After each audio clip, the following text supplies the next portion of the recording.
The Wild Project. En las negociaciones hay una serie de puntos, ¿no? Que se están filtrando, se conocen. ¿Cuáles son los principales puntos de negociación entre Rusia y Ucrania? Que ya han quedado varias veces, ¿no? Sí. Para pactar. Parece que hay unos puntos en los que ya se están poniendo de acuerdo y otros en los que todavía hay bastantes diferencias. Y en los que se está poniendo de acuerdo, básicamente son dos. Y es el tema del idioma ruso, reconocer su cooficialidad. Y luego, y más importante, es declarar la neutralidad de Ucrania. O sea, que nunca va a entrar en la OTAN. Claro. ¿Cómo se asegura Rusia de eso? Pues mediante una reforma de la Constitución. Es decir, que Ucrania reforme su Constitución para que la propia Constitución ucraniana diga que nunca vaya a entrar en la OTAN. Ahora, ¿se le va a ¿Rusia va a admitir que entre en la Unión Europea? En la OTAN ya parece que está claro que no.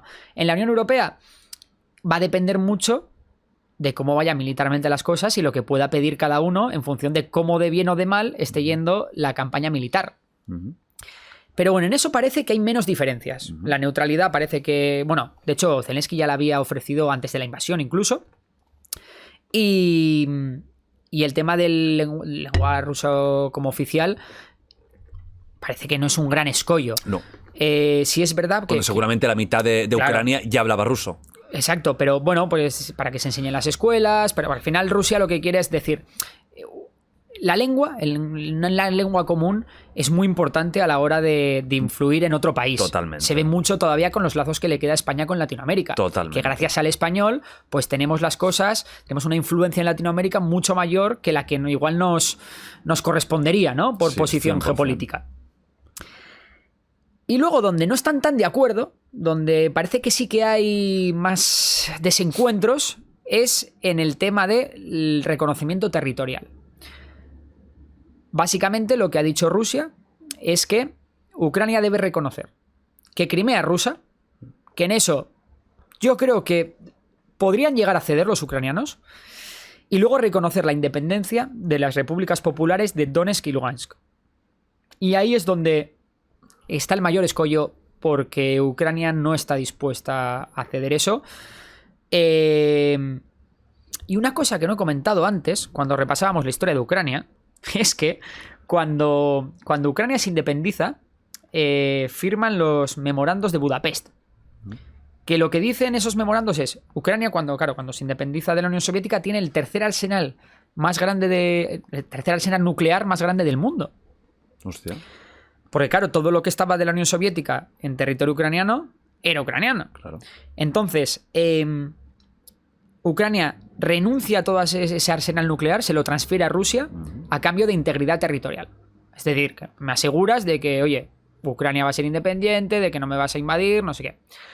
Entonces, claro, al final, en este contexto, lo de Donetsk y Lugansk, pues es como, vale, si hoy te permito esto, pues mañana me puedes hacer lo mismo con Kharkov o con Odessa, o puedes unir Crimea con el Donbass por Mariupol. Puedes hacer ese tipo de cosas. Y es lo que parece que tanto a Ucrania como a Occidente le chirría, porque al final es, bueno, das también un poco razones o motivos para que Rusia igual lo pueda volver a intentar en Transnistria, por decir algo, en Moldavia. Moldavia, se habla mucho de Moldavia, ¿no? Que puede ser el próximo. Sí, no creo que vaya a ser el próximo, dado los resultados de la campaña de Ucrania, no parece. Pero bueno, tenía toda la pinta el territorio este de Transnistria, ¿no? Que de facto es un país independiente, pero para la comunidad internacional es parte de Moldavia. Transnistria es una pequeña franja de territorio que está entre Ucrania y Moldavia. Y para el que no lo conozca, y os animo a buscarlo en Google o donde sea, es un país de lo más curioso, porque es como volver a la Unión Soviética.